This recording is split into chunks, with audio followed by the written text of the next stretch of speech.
இல்லை, ஆணவத்தில் ஆடி வரும் ஜீவனும் இல்லை.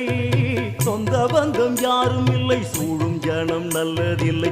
உன்னை என்று இவ்வுலகில் வல்லதொரு தெய்வம் இல்லை. தடுமாறி திருக்கோயில் வந்தேன் அம்மா, அம்மா ஜெகதீஸ்வரி, உந்தன் குழந்தை என்னை ஆதரி.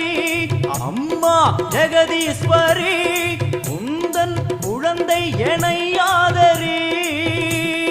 நீ வந்து தாயாக என்னை தாங்கணும், உன் மடி மீது தலை வைத்து நான் ஏங்கணும்.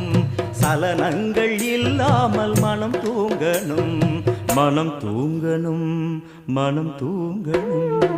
எங்களுக்கு குறையும் உண்டு, அதனை நான் அழுது சொல்லலாமா?